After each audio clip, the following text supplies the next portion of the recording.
Hey, what's up, everyone? I'm Matt McGachy, the vocalist of Cryptopsy and the host of the Vox and Hops Metal Podcast, where I sit down with fellow metal musicians, talk all about their lives and music while sharing killer craft beers. If you've ever wanted to sneak backstage and share a beer with one of your favorite musicians, well, Vox and Hops is the podcast for you. This week on the podcast, I dropped an amazing episode with Mike Barino from Audio Technica Canada. There's this episode and over 430 other ones to help you enjoy life, metal, and craft beer. So what are you waiting for? It's time to become a Vox and Hops head. Cheers!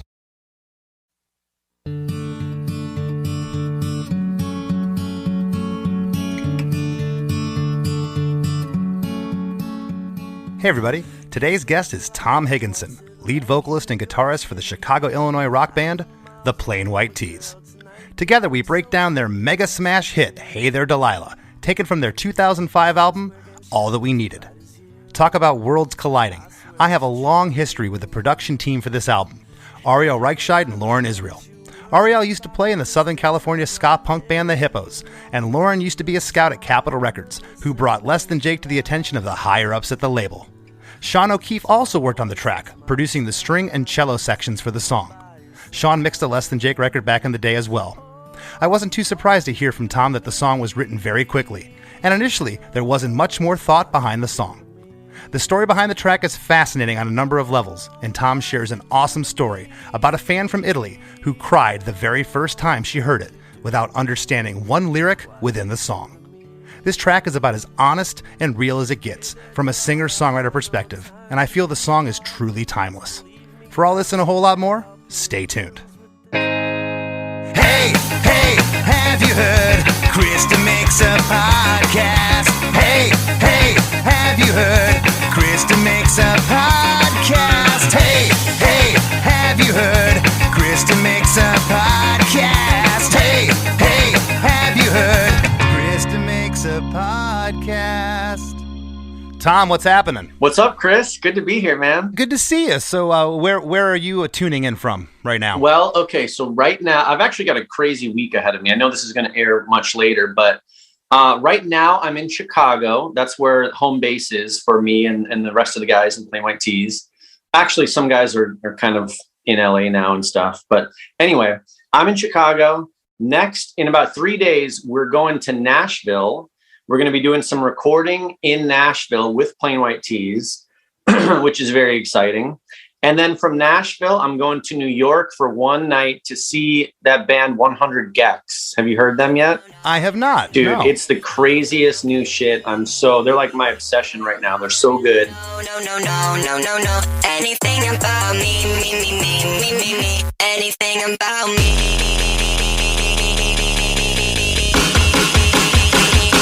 You'll never really know. Anything about me. You'll never really know.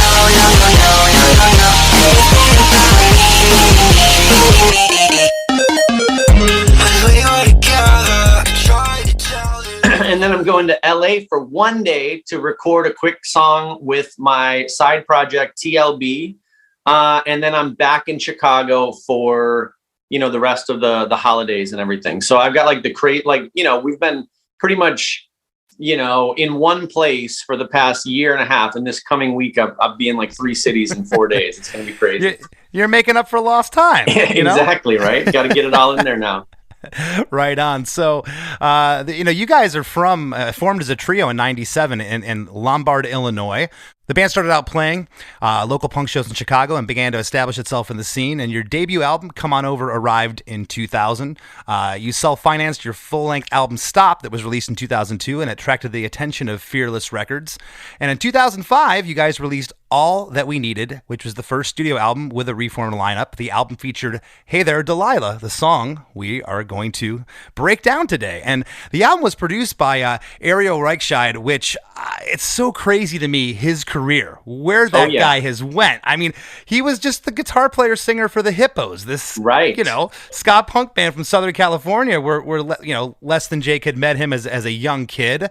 And the album was also co-produced by Lauren Israel, which again, worlds colliding here. Lauren was the scout that brought Less Than Jake to Capitol Records back in the day. Yeah, I kind of want to talk about that because always back in the day when we were working with Lauren, he would talk about you guys and Jimmy Eat World. Those were like his two really big, successful bands that he kind of developed or discovered or whatever. And so, Lauren, I mean, I don't know, I feel like everybody eventually like fires Lauren or like can't deal with him anymore. But man, that guy was really, really special and important to me early on, kind of for that, like I said, developing bands and discovering new talent. Like I've never met anybody as good as him, even through all these years. How about you? What's your your vibe? Yeah, Tom, I have the same take on Lauren. He's just, eats, breathes, and sleeps music. Just a music lover. Gets in there. He champions a band to the nth degree. He runs it as far as he can, and he's awesome. He was really pivotal in getting my career going. Which when I was digging into this song and I saw his name, him and Ariel, I was like, you got to be kidding me here. I noticed though that Hey There Delilah was produced by Ariel, and Sean O'Keefe is credited. Which again, worlds colliding. Sean mixed the Less Than Jake B is for B-Sides album that came out in 2004. Kidding. Of course, he's done a bunch of other stuff, Fall Out Boy, and all kinds of other projects. But so Sean was brought in as an extra for just that track. How did that happen? So basically, obviously Sean's a Chicago guy, so we knew Sean. He worked with Fall Out Boy, who we were buddies with, and he also worked with. I mentioned, well, I guess I didn't mention on the podcast, but talking to the producer, Chris, I mentioned DeMar, our drummer. He was in a band called Knockout, and they actually that was one of Sean O'Keefe's first records he ever made was with Knockout. So DeMar knew him, had worked with him before. We knew him just from being around Chicago. And so, so we made Hey There Delilah. We produced it up with Ariel, but it was just on that record all that we needed. It was just an acoustic and a vocal. We kept it very stripped down. And Fearless, after the song kind of started getting popular, this is before, of course, radio and all that stuff. Fearless wanted to do a music video for it because it was kind of, it was like on the front page of MySpace. And it was like kind of, seeing all this traction on a very, very grassroots indie level. And so Fearless wanted to make a music video of that song. Actually, I shouldn't say that. We polled our MySpace fans and we said, what song do you want to see us do our next video for? And it was like 96% Hey There Delilah. Everybody voted for that song. So we kind of thought like it'd be fun to, kind of add a little bit of production to the song. So we went in with Sean in Chicago. It was actually just me and Sean, and he hired this amazing cellist. Real quick, not to interrupt you, that's where that came in. I was wondering if Sean had a hand in that, which no disrespect to Sean, I thought that was odd. I figured you were out in L.A. with some symphony or so this was after the fact, of course, and that track was a bonus track on the next album, Every Second Counts. Is that correct? Exactly, but the same exact version. So Sean he brought this cello player in who was actually, it was just one, all those strings you hear on Delilah is just one guy. And he's actually the same guy that played cello on Tonight Tonight by the Smashing Pumpkins. Oh, so he's like awesome. A baller local Chicago dude. He was like smoking a cigarette, just fucking jamming and stuff. It was really cool. Wow. And then we added a little bit of organ. And I added a little bit of like a harmony in like the bridge or something. And that's it. And then Sean actually mixed the version that you hear. That's the radio version. So so that version we did, obviously Ariel, like I said, all he really did was we recorded the acoustic and the vocal. But man, he really like I sang that thing like 8 times. I tried to sing it shitty because I made the I don't know how far we want to go into the. We want to go far. I'm going to talk about the demo. So where was the demo? Because I got to be honest, I love this the version with the cello and the strings and everything. It's great. I love the harmony you did, but there's something to be said about just the way that the guitar and vocal only hits you. It's so personal. It feels like you're just sitting across from you playing the guitar and singing. It's great. Yeah. Well, thank you. So real quick, I'll go way back to the demo. Basically I borrowed a buddy of mine. Actually, he's in a band, One Life, who I'm working with I got a little record label going, and his band is on my label now.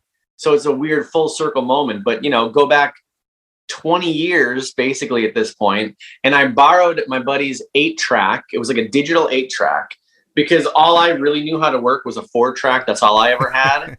So you were getting fancy here with the 8 tracks. I know, it's, moving up in the world. But so all the early Tease stuff, I play drums and stuff too. So all the demos, like I would just do on my own and then like present them to the guys, And so I was making demos for all that we needed.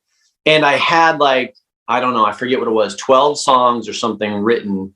And so I literally borrowed my buddy's 8-track so I could lay it all down. And in one day I recorded 12 songs and, full on drums, guitar, bass, vocals, harmonies, and everything. And at the end of the day at like 2 a.m, I get to Hey There Delilah. So I do the acoustic track. And then I sing Hey There Delilah. And at this point, I've been singing all day long. I'm tired. And literally my voice is just shot. And so the demo, it's all, Hey There Delilah, it's like raspy as hell. And even the bridge wasn't quite finished at that point. Like I didn't have the last line. So the last line of the bridge was the way, there's you're to blame. It's just like a throwaway, just a goofy lyric. But everybody loved it. They were like, holy shit, dude, your voice sounds so awesome on this. And it's so, like you said, there's something about it that's just very, very honest and very believable and very like I'm right there with you, And so when we got to record it in the studio with Ariel, he also loved the demo and the vibe of it. So we were actually sleeping in the studio a lot of the times because we're like broke and, we had air mattresses in the studio, like in the live room on the floor. And so the night, like we did Hey There Delilah, the vocals. I don't know. This again, I'm making the long story long here, but I love it. Keep it going. Keep it going. We had tickets to go see. We went to see 2 movies when we were making all that we needed at the ArcLight in Hollywood. We went to see Clockwork Orange and we went to see Kill Bill. The very first Kill Bill came out in theaters right then. So I forget which one it was, but we had tickets to one of those movies and we were working all day and it was like, shit, we got to leave soon to go see this movie. And it was like, oh, why don't we just do the acoustic for Hey There Delilah real quick? And it was like, oh, okay, fine. Set up, literally did like 2 passes of it. And we just fucking didn't even listen to it. We left to go catch this movie. And so that's how, how much effort was put into the guitar of Hey There Delilah. Luckily, it was all written with all those parts and everything. But then for the vocals, it was like, cool. We wanted to have that raspy, feel that the demo had. So literally, I woke up, like I said, we're sleeping in the studio. So I woke up, literally rolled off my air mattress and like sang like first thing in the morning without having coffee, without having even drinking water or anything. We wanted it to be really just shitty and raspy and kind of just crazy sounding. And I did like 8 or 9 takes. Maybe it was even like 12 takes. I forget. But he just ran the song and I just sang it over and over again. And my voice probably getting worse and worse because just no water or anything. And that was it. And then he, a few weeks later, had comped it and sent us the comp of it that he put together. And I think I might have like welled up a little bit because I was like, holy fuck, he nailed it. It sounded so cool and so, just like you said, just so raw and honest. So, a couple things here. So for the listeners, when Tom said, Ariel had comped it, the producer, he had taken the 12 times he sang it and basically went through and picked the parts that were usable and great. 2 things. I thought you were going to say he actually lifted the demo vocal and put it into the track. The other thing with this song, it felt like almost that it was cut live, like you were playing guitar and singing at the same time. I'm surprised to hear that the vocal was cut after the guitar was played. This felt like, again, it feels so personal, and it almost seems like this song would be hard to play without singing. When I picked up the guitar and I'm playing along with it, it seems like you'd want to sing with it, if that makes sense. So funny is it took me a while because I'm, unashamedly not a very good guitar player. Like, I can get by, but I'm more of just like a rhythm guy. So when I first was writing that song, it was kind of hard to like play it and sing it at the same time, you know? Mhm. So at that time recording it, I don't know, I guess I'd done the demo in pieces as well. You know, I just played the guitar first. And then, like I said, I've been making demos for the Tees forever, just playing one instrument at a time. So I'm just kind of used to like doing it that way. So yeah, so definitely just laid down the guitar and then a few days later did the vocal. So, you know, you had mentioned that you got the comp back and you listened to it and you said you kind of teared up a little bit. Did you or Ariel or anybody, Lauren, did you know it was a hit? Did you know you had something special on your hands? Not a chance. I mean, we knew we had something good, you know? We knew that this was good. We knew that people would, well, I guess we didn't know shit, to be honest with you. But I thought, you know, from the, even writing the song, even like the shitty demo with the vocals that weren't even finished, like people were like, you know, our group of friends and stuff were like, this song is really like, dude, this like, of course they're like our friends and they love everything we do. But it was like a thing where it was like, whoa, this one, you know, it was kind of like everybody just kind of gravitated to that. A couple of one of my buddies who's like not a music guy at all, he was like, you better be ready to play this song every day for the rest of your life. The first time he heard it. So it was like, you know, he was right. Yeah, no shit. I mean, little did, and my grandpa also, when he heard it, also said, this sounds like a hit. And also not a music guy at all, but just like, he could hear it, you know. I have total goosebumps right now. You telling me that story. It is so awesome, and I'll tell you why. You know, in my circles, you guys were always revered. The band, Plain White Tees, great band, great songs. You kind of were pop, kind of rock, had some punk elements. You know, you're from Chicago. You played with every band that I've ever ran with. And the first time I heard this song, I was like, what? I mean, this was such a step out from what you were known for. I mean, this was just an unbelievable composition that I heard. Again, something so personal. It's folky, but I'm going to use the word grown up. I hate saying mature, but I mean, this was next level for your band. Well, thank you. Yeah, and I mean, honestly, it was no different than the other ones when I was writing. You know, writing it was just along with all the other songs. You know, it's just another song I wrote. But yeah, I don't know what the fuck. I wish I knew what that magic ingredient or like what I was drinking that day or, you know, whatever the hell it was. I mean, you know, because you could say like, oh, of course, a lot of people ask through the years, is Delilah a real girl and all that stuff? And she totally is, but she was just some random girl that I kind of met one night and like thought was really cute. So I wanted to write her a song. You know what I mean? It was like nothing like, I don't know. You know what I mean? Like you meet a girl, like a lover broke your heart or something. Right. It wasn't like anything deep. It was just literally like the smallest little interaction. But like it was that right. Like I had the guitar part of Hey There Delilah. I was actually trying to figure out, there's a Red Hot Chili Pepper song called Cabron.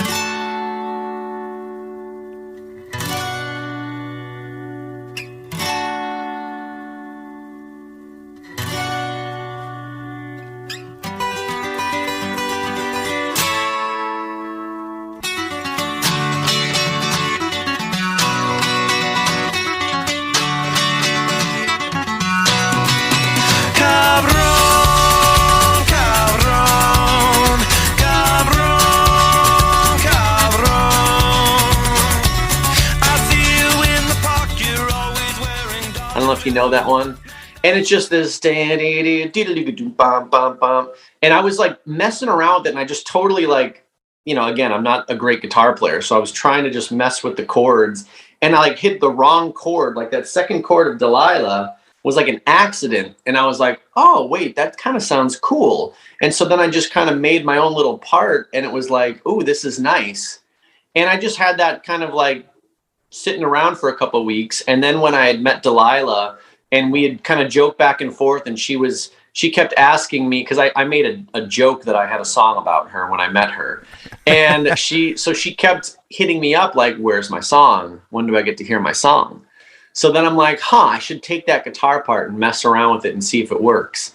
And literally I just started playing it, and like the first lyric that just rolled, you know, I mean, sometimes it just fucking comes out, you know, like you don't think about it at all. And so that whole first verse like basically through the chorus was just like just fell out of my mouth. Like it was just because I didn't know anything about the girl. I only met her once. I knew she went to school in New York City and that she was pretty. That was it, you know? So it was like that stuff came out just super natural. It was just the first thing I thought of. Isn't that cool that we sometimes speak in tongues as musicians? Like stuff comes out of us. You're like, where the hell did that come from? Is that buried in my subconscious? How did I get that? And those moments for me are few and far between. I'm like, how can I capture that? And when you do, it's such a cool little thing. Yeah. I mean, normally, right. You're kind of like, I don't know, just sweating over it and just overthinking every lyric, you know. And it was like, yeah, you're right. In this case, it was just like, wow, where the hell did that come from? You know? But then once I got to that first chorus, it was like, okay, well, shit, I know nothing about this girl. So like, what the hell? And I knew that like, this sounds really cool. This first verse, like, I think I'm onto something here. But like, now what the hell do I do? You know, I've pretty much exhausted everything I know about this girl. You know, we don't have this relationship that I'm kind of singing about in the song. So then I basically took my time over the next few months, like literally like in the shower, I'm thinking about lyrics, you know, driving around thinking about lyrics, and just kind of wrote the rest of like, okay, I've set this up as like long distance relationship. Like if I was with somebody in that situation and that was far away that I couldn't be with, you know, at this point in my life, what would I say to them? And that's just how I wrote the rest of the song. That's awesome. No, I was going to say a moment ago that when you mentioned your grandfather, that would almost be a gauge for me as a real young songwriter to go, ooh, my parents and my grandpa like it? Nah, I'm going to scrap this one. But the fact that your grandfather, I mean, this song is universal to a newborn young child to a 100-year-old person. It is digestible in that way, but not from a standpoint. There's sometimes you write songs like that. It's like, oh, that's their sellout song, or that's just they were trying to be cute here. But there's just something real and honest about this that just can appeal to anybody. I think that's some of the magic and the allure of the track. The song is 3 minutes and 52 seconds. I don't know if this is an actual term in music, but the guitar, I wrote down that it's pedaling throughout the song. You know, it's just kind of, when I say pedaling, it's basically your two fingers that are picking this thing. And I'll tell you, I got through the first verse. I was playing it, and I actually went on YouTube and looked at a tutorial on how to play it, and I'm going, okay. And then after that, I was like, okay, I would have to spend some time with this. The chords are super simple. It can either be capoed or in standard E tuning. I was playing it in standard E tuning. The chords are very simple, but it's the picking pattern that just makes this song magic. And was when you said you sat down with this tune and you started picking in accordance with that Red Hot Chili Peppers song, was that the immediate thought, like, okay, this pedaling, this picking, finger picking has to be throughout? You know, again, the Chili Peppers song, it doesn't sound anything like that. It was like a mistake on that I kind of came up with the Delilah thing. But honestly, I think the pedaling was it just sounded, you know, I'm all by ear. I don't know how to read music or anything like that. And as I said, not super great of a guitar player. So I was just kind of doing that naturally. And it was like, oh, this sounds good. Like to my ear, I was like, wow, like I could kind of listen to this for 3 minutes. So as long as I just don't fuck it up with the lyric or something, I think this could be good, you know? Yeah. It's so funny because really that's all music is, right? It's like, if you can write something that holds someone's interest for 3 minutes and makes them, you know, feel good or feel something, you know, that's kind of the whole goal, you know? So yeah, just the music alone, it just felt nice and it felt unique and it felt good. So yeah. Yeah. Well, it is unique and it does feel good. And the song's closer to 4 minutes, but it doesn't feel like it. It's 3 minutes and 52 seconds. Doesn't feel like it. The first 8 seconds of the song are just D major to F sharp minor. That happens twice. And the 9-second mark, we're into verse 1. And hey there, Delilah, what's it like in New York City? I'm 1,000 miles away, but girl, tonight you look so pretty. Yes, you do. Times Square can shine as bright as you. I swear it's true. Tom, I'm calling this verse 1, but there's kind of a pre-chorus here, and I want to talk to you about that and get your thoughts on that. I'm calling it a verse and a pre-chorus. I'm going to read the whole thing. Hey there, Delilah. What's it like in New York City? I'm 1,000 miles away, but girl, tonight you look so pretty. Yes, you do. Times Square can't shine as bright as you. I swear it's true. And on the yes, you do line, that's where I'm saying the pre-chorus, because every time that happens, the melody changes. So the argument could be made this is a pre-chorus. The melody changes and the chords change here to B minor, G, A, B minor, back to A. So do you consider it all one verse, or is that like the pre-chorus? So I consider it a verse, but it is interesting because, right, you kind of get two lines with over the same chords and the same melody. Yes. And then it goes somewhere else, which you would think would be going to a different section, but then it just comes right back to the D for what I'm calling verse 2. Again, is that next part verse 2 or is that still verse 1? I don't know. I'm calling that verse 2. I'm saying, verse 1 was up to that point where I'm calling the pre-chorus, because it really is a departure there, and it almost right there could have went into a chorus. Dude, of all the years, I've never thought about that fact that the verse that it goes somewhere, hey there, Delilah, tonight you look so pretty. Yes, you do. Times Square. To me, that just feels like one part, of course. But yeah, that's an interesting. Yeah, maybe, I don't know. Maybe that's what made the song a hit. Well, we've figured it out. No, that's right. Like I said, I think the argument could be made that it is a departure outside of the verse, but it's great. And again, set up these lyrics for us. This is basically what you were saying about Delilah, how you felt about her, and was she living in New York City? Is that what that second line is in reference to? Yeah. So I met Delilah in Chicago. She's from Chicago. Okay. And literally a friend of mine, Kim Berg, was like, I was going to a concert with her one night in December, or maybe it was beginning of January or something, because she was like, hey, is it okay if my friend Delilah comes? Because all of our other friends are like already back to school and she's got nothing going on. She goes back to school tomorrow. She's got nothing going on tonight. So I said, yeah, cool. And so we picked up her friend Delilah, and I was like, oh my God, who is this girl? But so the point is yeah, that very next day after I met her, she went back to school in New York. So she was home for Christmas break or something, from college. Okay. So that's, yeah. So then she was back in New York, and then we kept in touch a little bit. I'm assuming she knows the song was written about her or not. Oh yeah. Oh yeah. That's great. Well, what I'm calling verse 2, and it just goes from the verse 1, pre-chorus 1, if you want, if you will. Hey there, Delilah, don't you worry about the distance. I'm right there if you get lonely. Give this song another listen. Close your eyes. Listen to my voice, it's my disguise. I'm by your side. The lyric is, hey there, Delilah, don't you worry about the distance. I'm right there if you get lonely. Give this song another listen. Close your eyes. Listen to my voice. It's my disguise. I'm by your side. And those last 3 lines, close your eyes, listen to my voice, it's my disguise, I'm by your side. Again, the chords change much like the first time. I'm kind of calling that the pre-chorus, which then leads into the chorus. So these lyrics here, Tom, you're saying some personal stuff. Don't you worry about the distance. I'm right there if you get lonely. Did you had feelings for her? Is that fair to say? Well, I mean, I'm just like a hopeless romantic. So I feel like any girl that I meet that I, am kind of crushing on, I feel like I could write the most beautiful love story in my mind, It's like I'm in instantly. But yeah, in this case, the idea was that, you're far away. We cannot be together physically. So I'm going to write this song for you so that I'm with you whenever you need me, kind of a thing. That was kind of the idea. So basically, to be honest with you, that very first verse, what's it like in New York City? Tonight you look so pretty. That was really the only real, like, okay, this is for Delilah.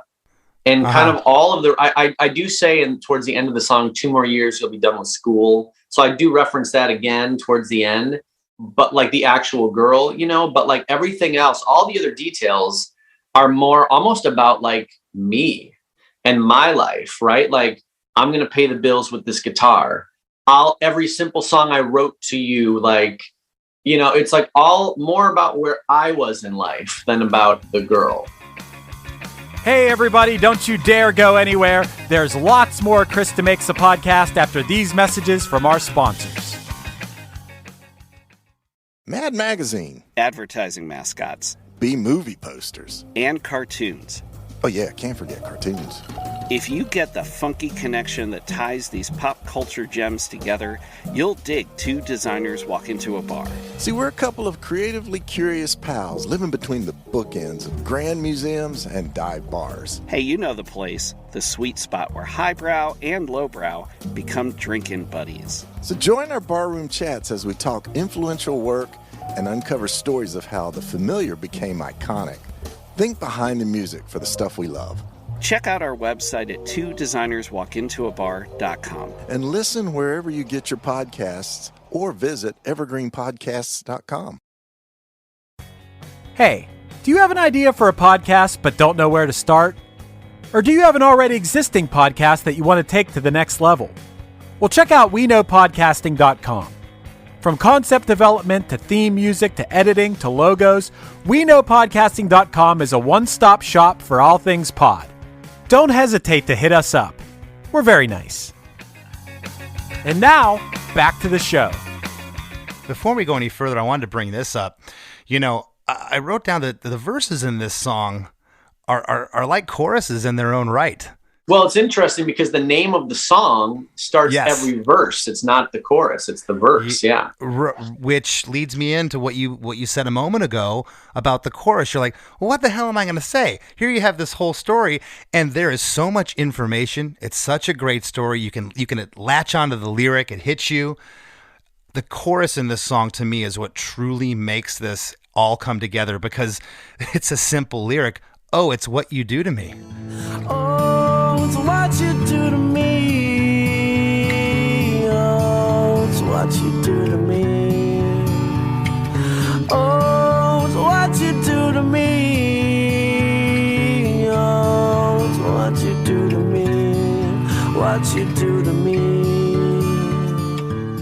Who can't understand that and get that? Who hasn't felt that? You tapped into that perfect lyric there. The story's all built around that. And at 46 seconds, we're into this chorus. Oh, it's what you do to me. And that line happens 4 times. The chord progression here changes from D to just B minor. 2 simple chords, but it is that pedaling, picking that just keeps this song moving. It's a slow song, but it feels faster than it is. It's awesome. Hey, fun story real quick about that chorus. Yeah. So I mentioned that whole first verse, which I considered the first and second verse, by your means, right? That whole first 2 verse sections through the chorus is what came out of me, instantly, right? But, oh, it's what you do to me, completely throwaway. I was like, I'll write a real line for that later. It was like just fluff in my mind. Yeah. It was like, oh, it's what you do. It was nothing. I call those placeholders that end up end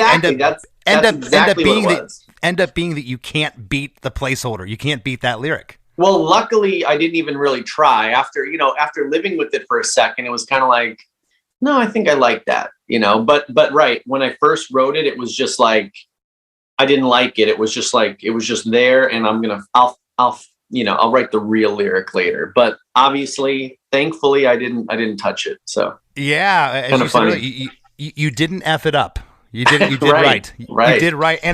And forgive me for saying, but I don't think you could have, I could be wrong here, but I don't think you could have injected much more imagery or information into this chorus after all the verses and especially where the bridge goes. There's so much information in that bridge that the chorus has had to be, a little more simple here. Oh, it's what you do to me happens 4 times. The last line in chorus 1 is what you do to me. And then it comes right back out of that. So that was just a little clever turnaround to get to just a musical thing to take you out of the 4, just everything's so even. And then you kind of have this little extra bar just to make sure you're listening, Right. pull your ear a little bit. Up to this point in the song, from the original demo, no lyrics have changed. No. I mean, no lyric change at all from the demo. Except it was just that last line of the bridge hadn't been written yet. That was it. Wow. So the demo was exactly the same lyrics. Yeah. Ariel or Lauren, nobody had any, because I know Lauren was a big lyric guy. Like, I don't know, this line could be a little better. Did anybody have any suggestions, or was this what it was? No, everybody. Yeah. I mean, luckily, yeah. Lauren. He put me through his Lauren Israel 101, songwriting 101. So I feel like I was pretty on point with the lyrics, for him. So. Okay. Yeah. Well, what I'm calling, I will tell you. Hang on. Do you know Doug yes. Messenger at all? Did you ever meet that guy? Why do I know that name? He played guitar with Van Morrison, and he was one of Lauren's buddies in LA. And he owned at the time Hard Drive Studios, which is where we made this record, and which is where Jimmy Eat World made Bleed American. Okay. And so we got in with Doug, he gave us a good deal for his studio, but he actually had said, man, if you locked the lyrics in a little bit tighter, like line by line, this could really be a hit. And of course I didn't change shit, but it's funny that he had a little bit of an opinion. And I was thinking, hey there, Delilah, what's it like? Hey there, don't you worry about what's it like in New York? Don't you worry about there's some slight little discrepancies, I think, is what he was pointing out. Just rhythmically, the scan of each verse was slight. There were slight variations, but I think I'm pretty sure, obviously it locked in enough for people to get it. I think that's what takes this song away from being a cookie cutter pop song to being what I'm calling folky. You listen to all the great singers that you consider, Joni Mitchell, Bob Dylan, there's nothing the same that's really going on. And, sure. And I feel that in this track. I feel that it's real. I've said this a lot. I feel the lyrics are honest, and I believe you. I believe you when I'm hearing this song. Like, this is believable. This wasn't just some imagined pop song by a record label. Right. At least that's what it feels like to me. Verse 3 and verse 4. Hey there, Delilah, I know times are getting hard, but just believe me, girl, someday I'll pay the bills with this guitar. We'll have it good. We'll have the life we knew we would. My word is good. Hey there, Delilah, I've got so much left to say. If every simple song I wrote to you would take your breath away, I'd write it all. Even more in love with me, you'd fall. We'd have it all. They're interjected with pre-chorus 3 and 4, but we're just going to call them verses. Yeah, I don't buy your pre-chorus theory, but I'll let you have it. You know what? No, you're not going to let me have it. It's your song. This is verse 3 and verse 4 is no pre-chorus, but the verses do change with the chords there. But we're back to the verse progression here, which is the D major to F sharp minor. Hey there, Delilah. I know times are getting hard, but just believe me, girl. Someday I'll pay the bills with this guitar. We'll have it good. We'll have the life we knew we could. My word is good. Hey there, Delilah. I've got so much left to say. If every simple song I wrote to you would take your breath away, I'd write it all. Even more in love with me, you'd fall. We'd have it all. And, you're talking about someday I'll pay the bills with this guitar. It's almost self-deprecating, but also you're sure of yourself. Well, again, that's where I was at the time. It was like, we're in this band, we're touring, we're making, $10 a day on per diems. That's all we're making. But like, yeah. How many times a day can you eat Taco Bell? Oh, dude, Taco Bell was my favorite. So, but it's like, that was just the real situation right there. But like, of course, I'm an optimist, sometimes to a fault, I think, but and I just never doubted, myself or the band for a second. So it was like, just kind of one of those, like, yeah, we might have to struggle now, but I swear someday I'm going to make it, Yeah, that lyric really sticks out to me. There's something humbling about that line. Again, that realism that I'm talking about with this song. And as a musician, I could totally relate to that line. You know what? I believe in myself. Damn it! Someday this guitar is going to pay off. You know, all exactly. this. But Taco Bell 3 times a day on $10, and maybe Grandpa will like my song someday. I love that you said, by the way, that because you're a musician, you relate. There was also something about this song that I knew. Like I said, I was really proud of it. I knew it was good. But I thought it was so specific in a lot of these, little details. Delilah, New York City, pay the bills with this guitar. You'll be done with school. There were so many of these details that I thought that no one would relate because it was so specific, But interesting. Obviously, I was wrong about that one too. So yeah, maybe you need to be wrong about more of your songs, Tom. Exactly. I'm seeing a pattern here.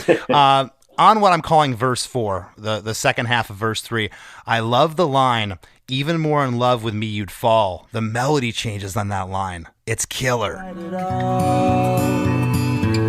Even more in love with me you'd fall. We'd have it all.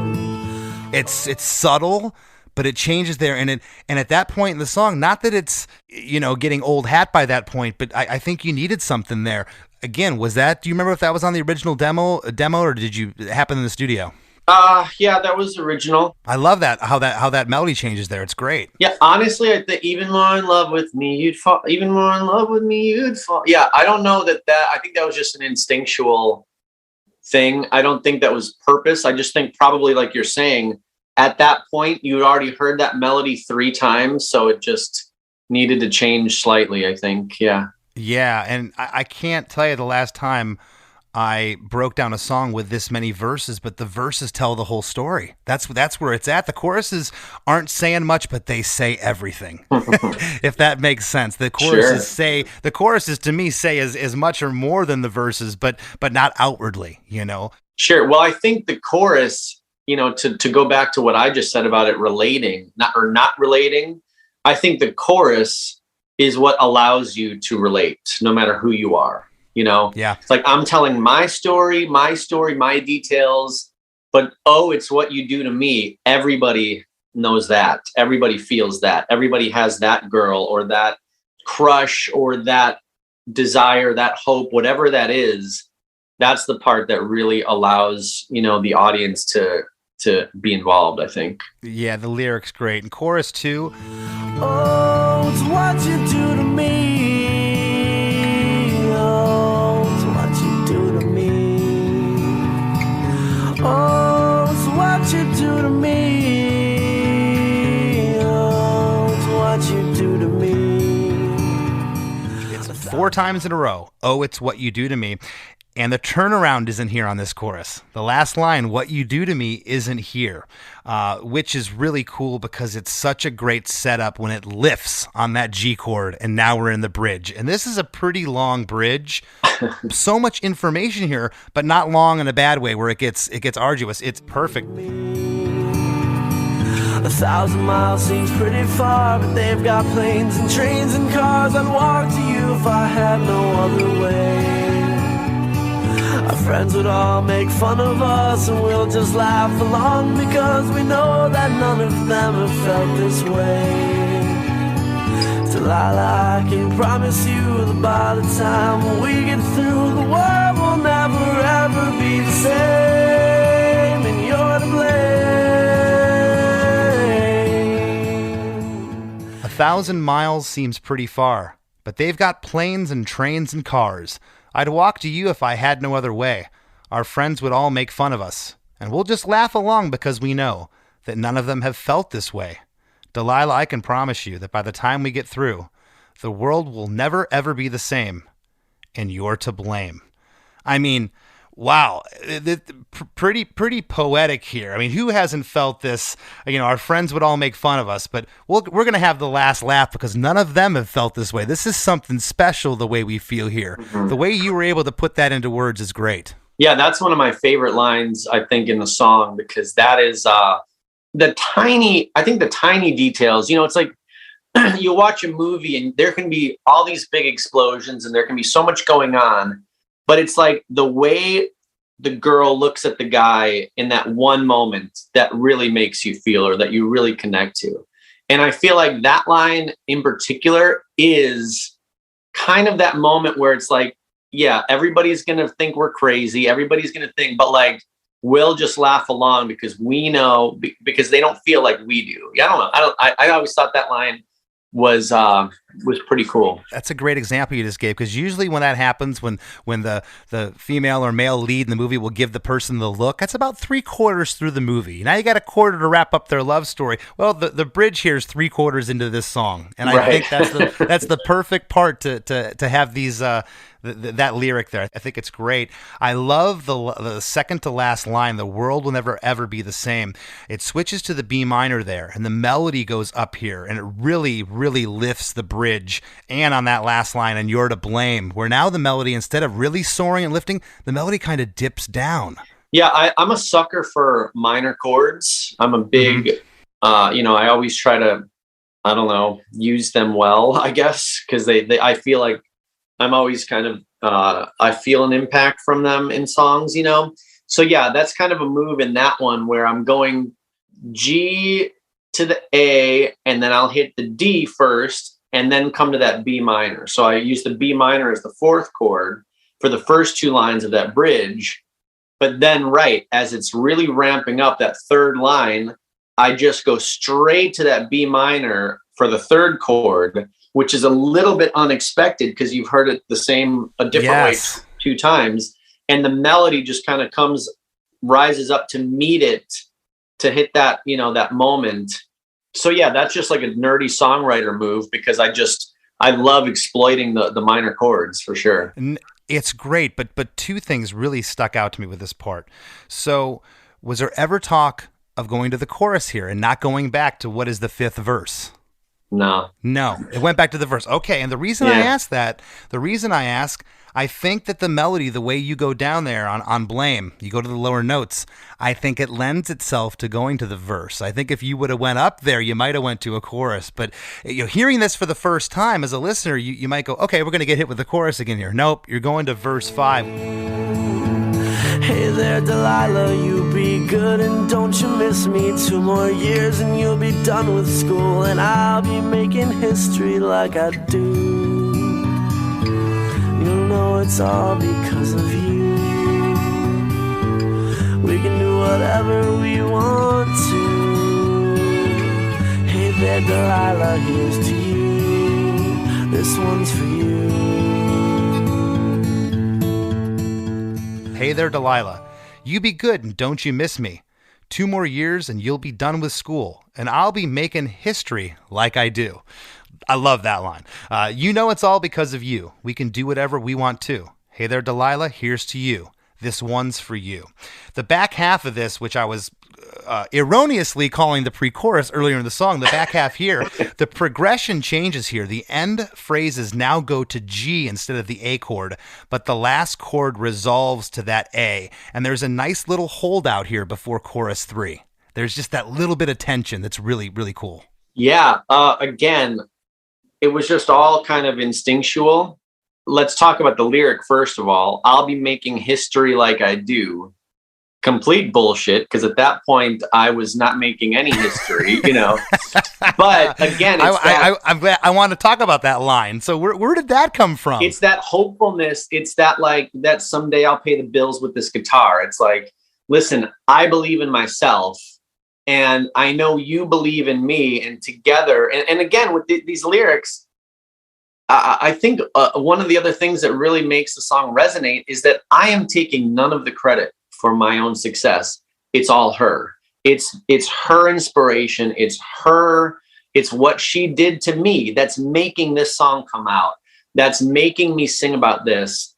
You'll know I'll make history, but it's all because of you. That's a I think that's a really nice little detail that might go has gone maybe over even my head. But hearing you read it, it's like, yeah, it's like, like I said, not taking really the credit here, because I'm giving it all to her, because her love is what inspired it all and made it all happen, I guess. That's a great point. I wouldn't have thought of that. I'm glad you brought that up. That's really cool. Oh, and by the way, one more nerdy songwriter thing. Had to throw the name Delilah in there one more time. Hey there, Delilah. It's here's to you, right?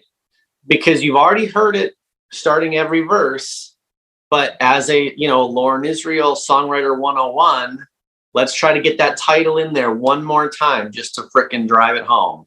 So that last hey there, Delilah, here's to you. This one's for you. Getting it in there one more time. And it does drive it home because you're really addressing her. You've addressed her throughout every other verse, but you're really addressing it from a personal standpoint. Oh, it's what you do to me. Oh, it's what you do to me. Oh, it's what you do to me. Oh, it's what you do to me. What you do to me.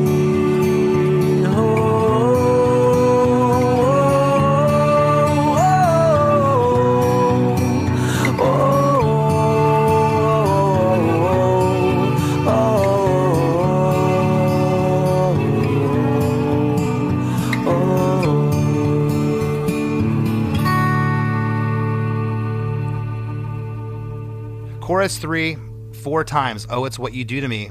But much like chorus 1, we get the other line, what you do to me, that happens here. The same chord progression, D to B minor, is happening now with the whoa-ohs at the end. And the melody line is loosely mimicking the melody lines of the rest of the chorus.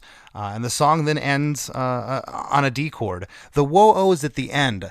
You said the demo was pretty much what it was. I'm assuming the woes were there. And was there ever talk from Ariel, Lauren, anybody that said, I don't know, there should be lyrics here, or let's stick with the woes? No, never. It was just, it was written like that, demoed like that.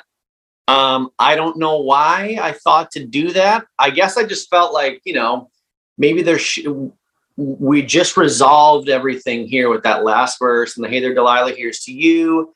And then the chorus, I just felt like just wrapping it up would be too soon.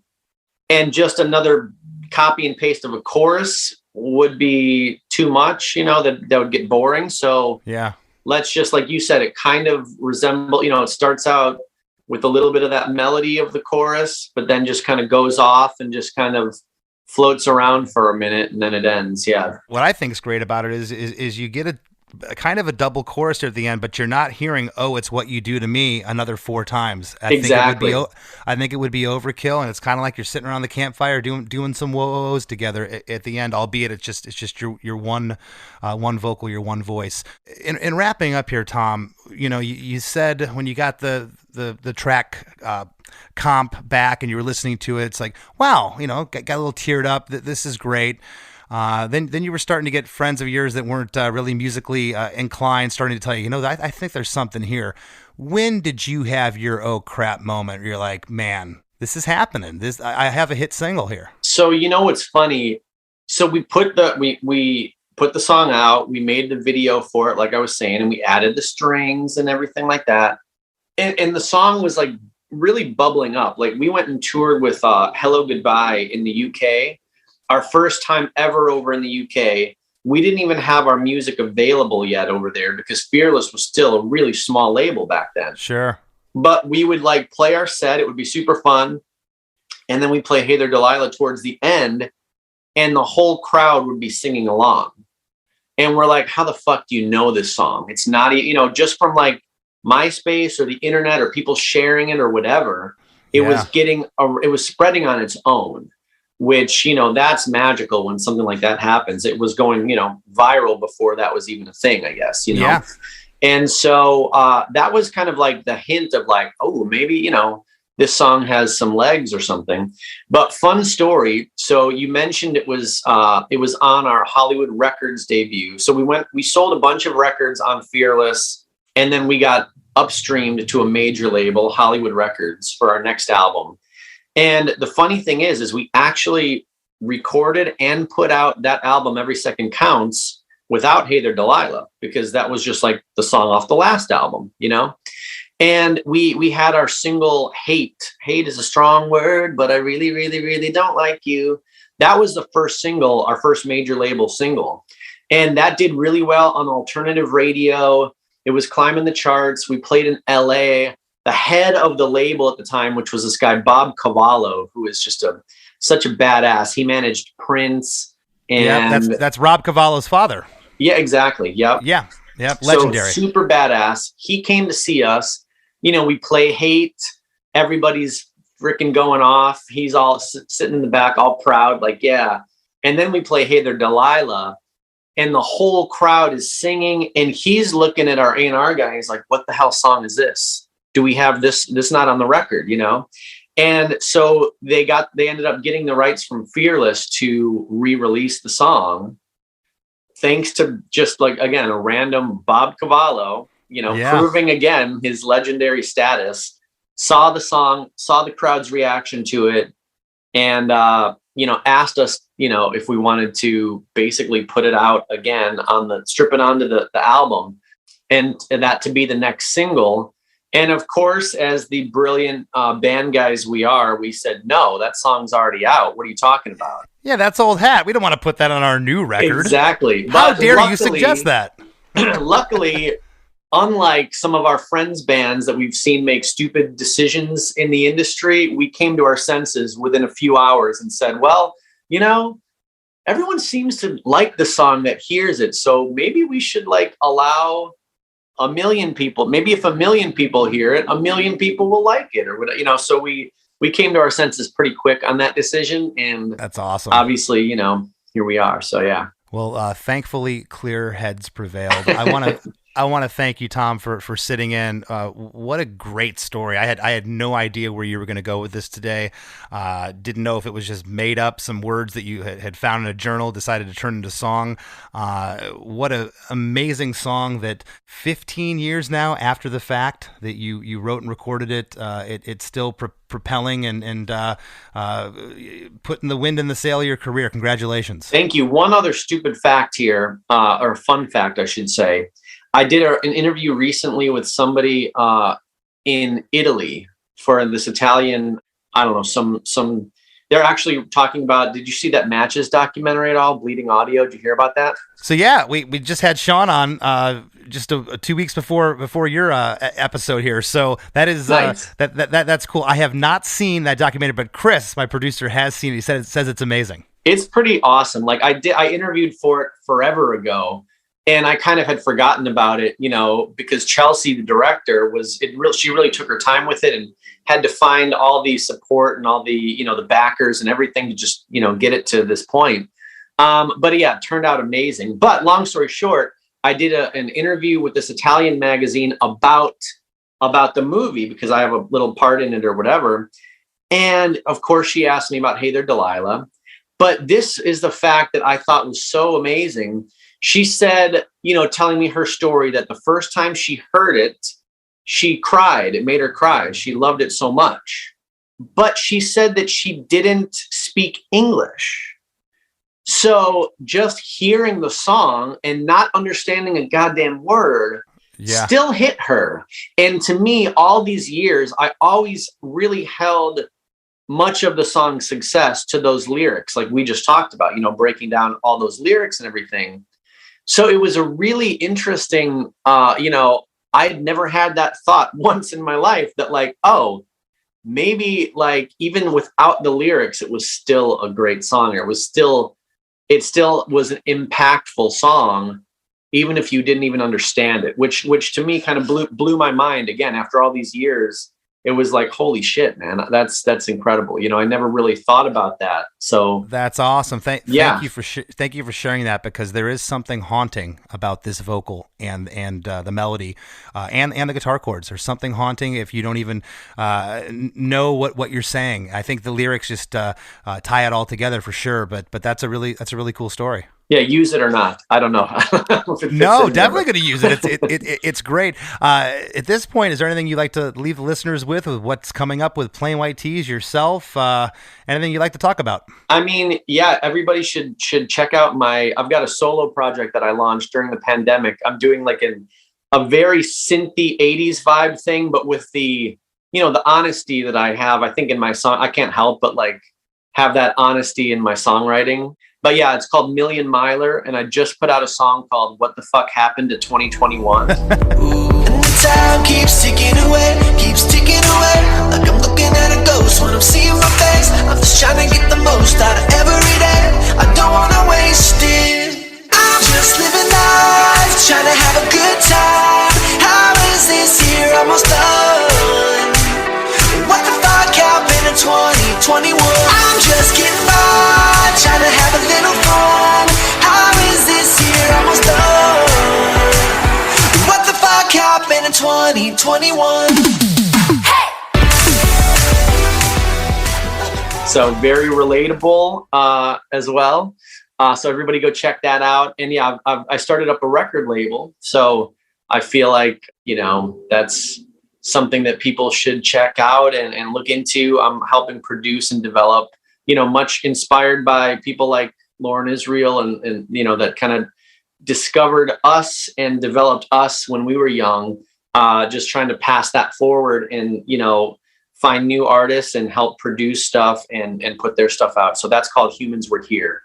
So I would say, yeah, check out Million Miler, Humans Were Here. And yeah, and like I said, Plain White Tees, we're about to go record some new stuff in Nashville next week. So new stuff coming next year from the Tees as well. Awesome, Tom. Well, man, again, thanks for sitting in and congratulations on all your success and continued success. Thank you, man. Yeah, this was really fun. Thanks I love hearing you read the lyrics. It was like, I could kind of hear them in a different way, just kind of sitting back and listening. That was really cool.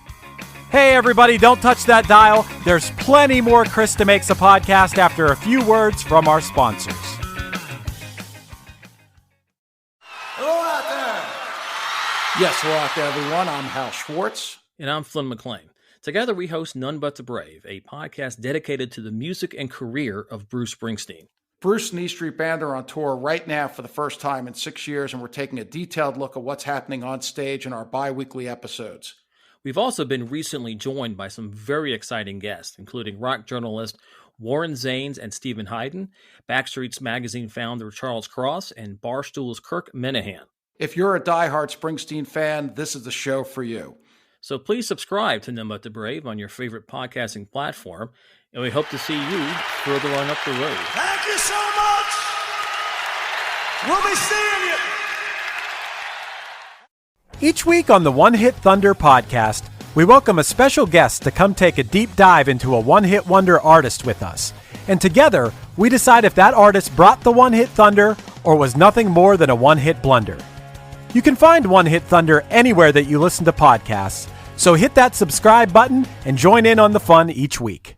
As we near the end of the show, here's a band you might not know. Welcome to this week's Band You Might Not Know. If you'd like your band to be considered for Chris DeMakes a Podcast, all you have to do is email your song via MP3 only and bio to bandyoumightnotknow@gmail.com. This week's featured artist is Title Holder, which is the brainchild of New York City-based singer-songwriter Matt Sullivan.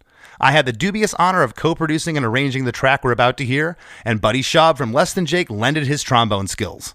The band's debut live performance is January 1st at Amityville Music Hall in Long Island. You can find Title Holder online at Instagram, Facebook, Twitter, and TikTok. Here's a snippet of their song, Signs.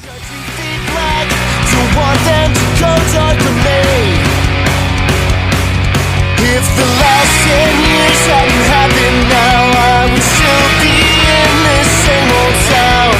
It's not unknown to break out from where you came. Leave everything you know behind. All the wasted years that you call your life. Don't forget all the battles you won. And don't lose sight of those you lost. You've come this far by now, just to make it out, just to make it.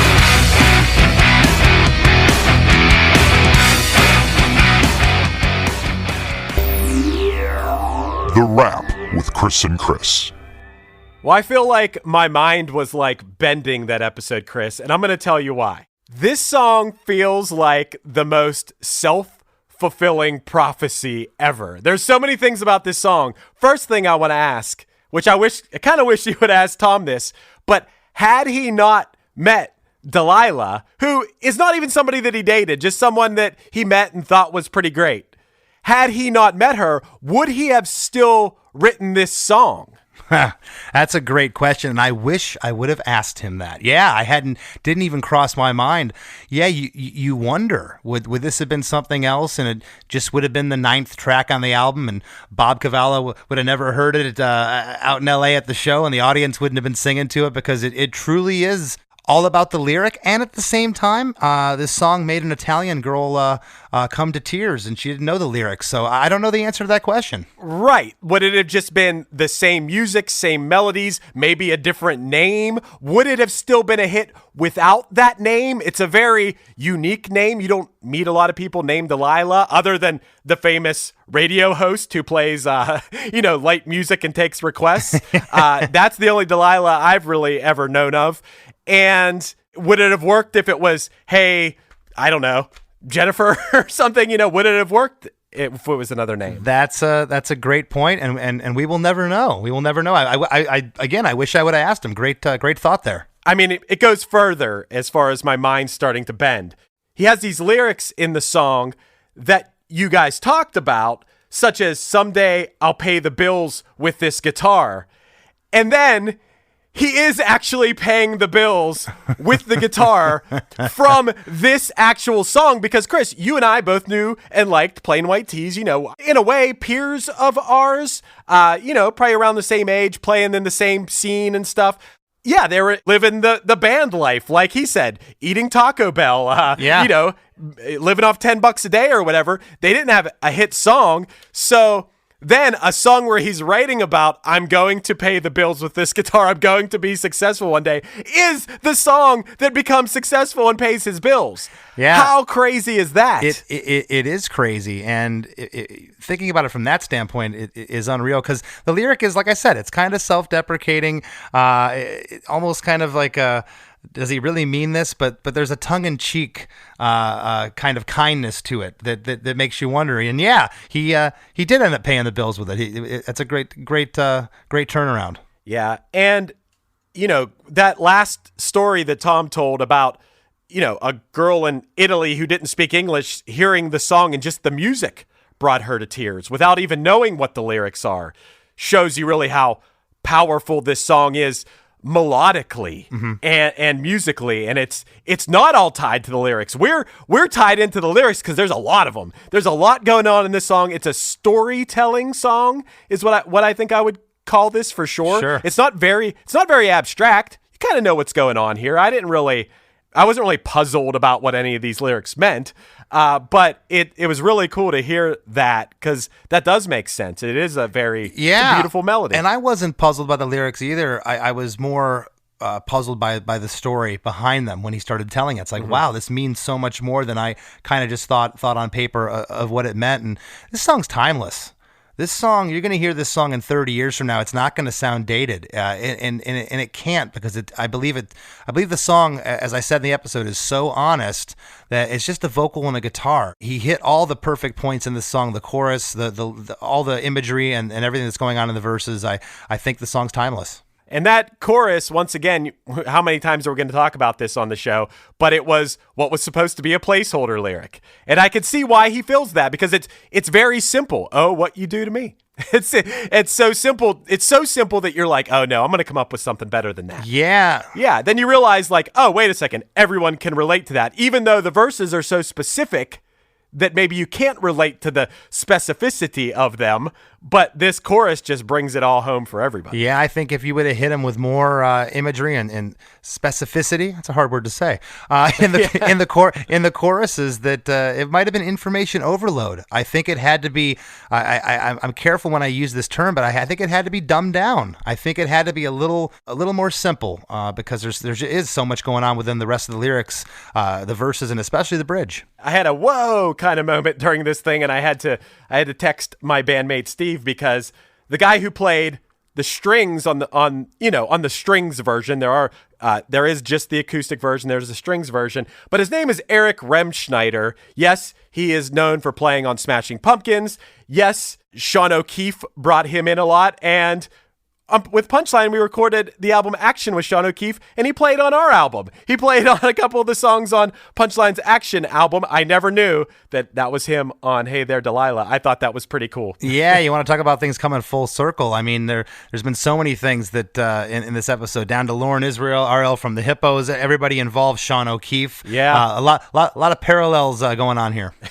Dude, I wrote this down in my notes. I should have brought this up 2 minutes ago or something, but I thought this was really funny. I was thinking to myself, have there ever been any other songs that were such self-fulfilling prophecies as this one? And the only thing that popped into my head, which I thought was really funny, I was like, well, wait a second. What about that song, I Want to Be Rich by Calloway? Like, you remember that song? I want money, lots and lots of money.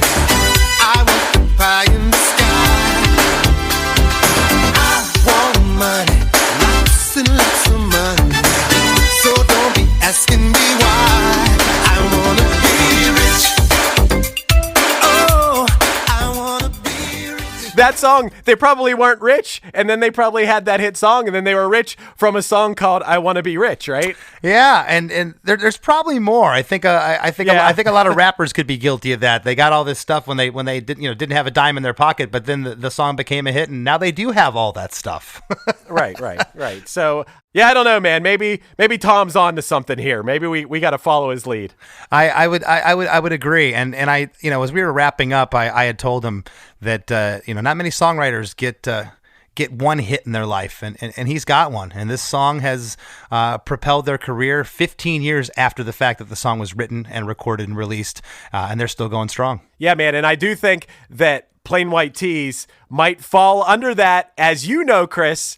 And it's funny that we did an episode on One Hit Thunder about Rick Springfield.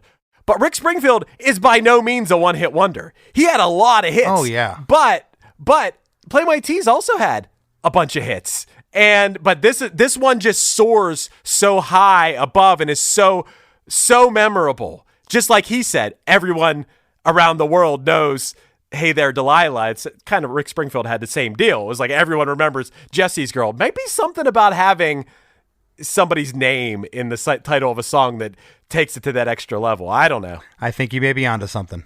And hey, Chris, we're onto something too, actually. We are? What's that, Chris? We're onto a new year. We are. 2022. Where did the last year go? I don't know, but we did a lot of podcasts this year. And, I feel like we've come a long way. Now we're 84 episodes or 83 or 84 episodes into our podcast. And it's crazy to think, Chris, that this podcast kind of started, kind of pulling back the curtain here, it kind of started as a way for you to put out into the world that you do custom songs and things. It became a lot more than that.